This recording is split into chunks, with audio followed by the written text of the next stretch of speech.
So, Simbra, welcome. Hi. Hi, You happy had a week Friday. off. Yeah, yeah. Happy Friday. Uh-huh. Friday.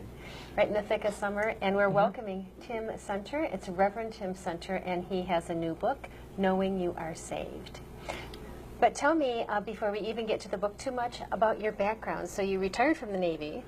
Yeah, I left Michigan when I was 17 and went in the Navy and went all over the place with that. And I retired in Frederick, Maryland after my last duty station with the National Reconnaissance Office and the National Security Agency. And I got saved when I was about 35, and God told me He was going to have me minister for Him about a year after that. And then I went to seminary, and then I went and got called to ministry out in Lander, Wyoming. So although I'm from Cadillac, I'm In the heart ministering of the West. in the heart of the West. Yeah, Yeah. absolutely. Even adopted cowboy boots. So, you know. It's authentic. Well, then. they're nice. You know, I mean, they really work really well. Do you have a so. cowboy hat too? Yes, I Of do. course you I do. did not pack them for this trip because they kind of tend to get squished. And, Yeah. but yes, I do. Yeah, you have to wear absolutely. them. Yes, Yeah, you have to wear them. And it stands out in Really, Michigan. yeah, it does. So from Cadillac, you have another Michigan tie with your book, and that was the cover illustration is yeah. by a man who grew up in Petoskey, apparently. Joey Hatcher grew up in Petoskey. That's his hand on the cover. I don't know if you can get a picture of that. Joey's a wonderful, wonderful graphics designer and loves the Lord with all his heart and has two beautiful children and a wonderful wife who's a pediatrician. And yeah, he's just a great guy. Yeah, absolutely. So as you worked and prayed to God, you came up with like this 5-year plan, and you said it happened in 4.5 years. So that Oh, was pretty tight, pretty going nice back to plan. that. And then off to Wyoming, huh? Yeah, when I got saved at 35, like I said, it was about a year after that, well, the Lord just kind of said that you would serve me, and I didn't know what that shape that would take. So all I knew is that I needed to be trained a little bit. I already had an undergraduate degree in computer science, so I knew I probably needed to go back to school.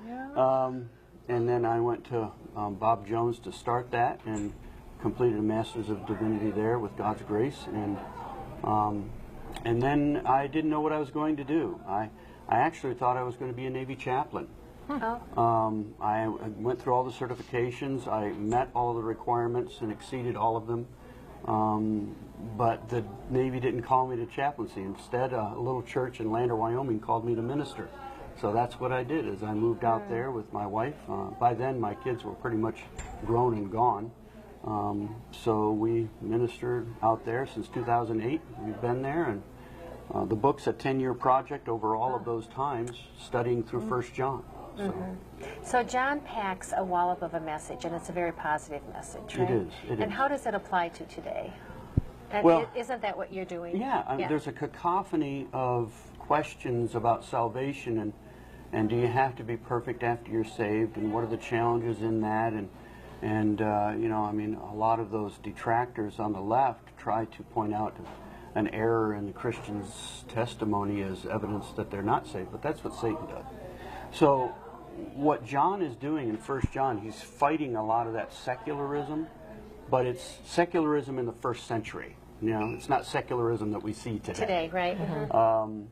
And it comes in the form of what we would come to know as Gnosticism, which is based off of a Greek word, gnosko. And they're saying that the more you know about God, the closer you are to Him. But John is saying, no, it's not about gnosko, which is an indication of mental acuity or collectiveness or education. It is oida, which is another word for knowing or know, which is heart knowledge.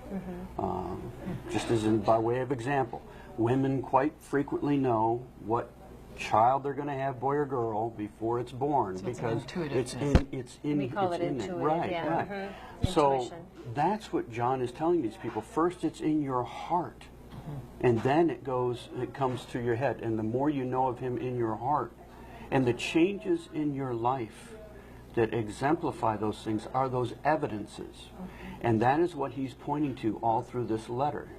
He has Platoists, he has a lot of a lot of those free thinkers out there that are saying, no, you have to be knowledgeable to be moral. And he's saying, no, it's about Jesus, and Jesus said it's about your heart. So now you have a second book in mind? Yeah, it's called Meism. It's about the selfishness in our society today. Oh, you think there's some? Oh, just a little. I suppose. Yeah. Meism? Meism. It's a good title That's instead of good. theism. Yeah. Mhm, yeah. It's all about Or you know, atheism, or any other ism. Ism, A new ism. Yeah, I think It's a good one. I don't mean to coin a new ism. I just mean to use it to point out what people think life is about today. For some reason, they have this protracted sense of me, and the true contentedness in life comes from serving others and projecting yourself out there. You know, so And you think that can be learned? I think I can point some things out about it. Very possibly. Okay. So Tim, this sounds like an interesting book, fascinating, and his current book is Knowing You Are Saved. Knowing You Are Saved. And Tim will be back.